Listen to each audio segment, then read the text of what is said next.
Mungkin kalian pernah mendengar kata El Niño, La Niña, Enso, ataupun Ayodi.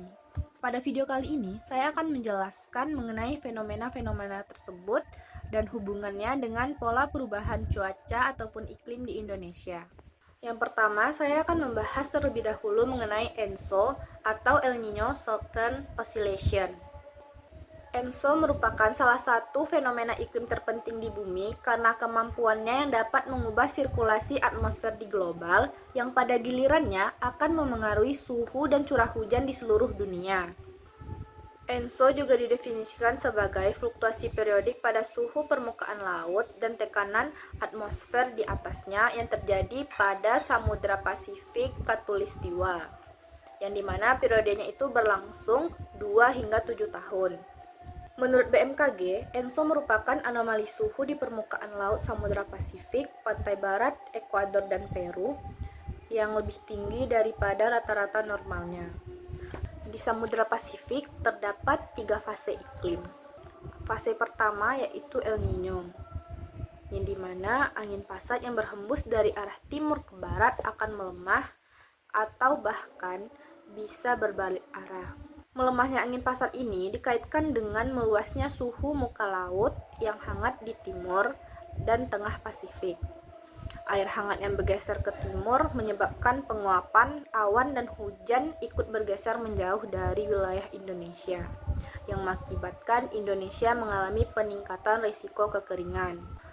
Yang kedua ada fase La Niña, yang dimana hembusan angin pasat dari arah timur ke barat sepanjang ekuator menjadi lebih kuat dari biasanya. Menguatnya angin pasat ini akan mendorong massa air laut ke arah barat, maka di Pasifik Timur suhu muka laut menjadi lebih dingin.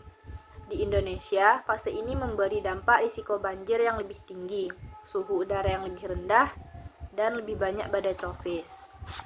Nah, untuk fase yang ketiga yaitu fase netral. Angin pasat yang berhembus dari timur ke arah barat melintasi Samudra Pasifik menghasilkan arus laut yang juga mengarah ke arah barat.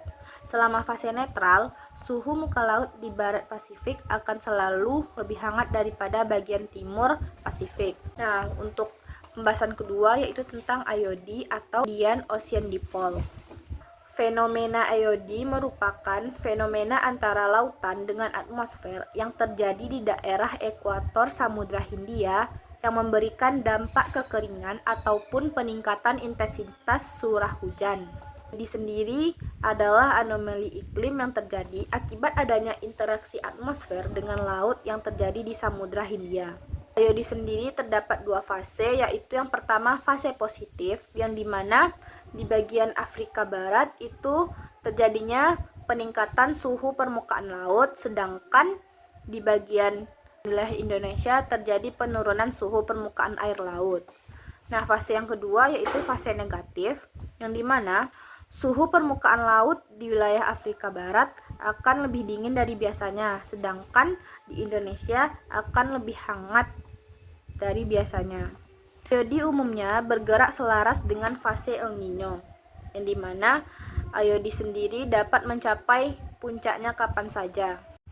Berikut merupakan contoh dari dampak fase El Niño yang bersamaan dengan fase IOD negatif yang menyebabkan kekeringan yang ekstrim hingga menyebabkan kekurangan air bagi masyarakat.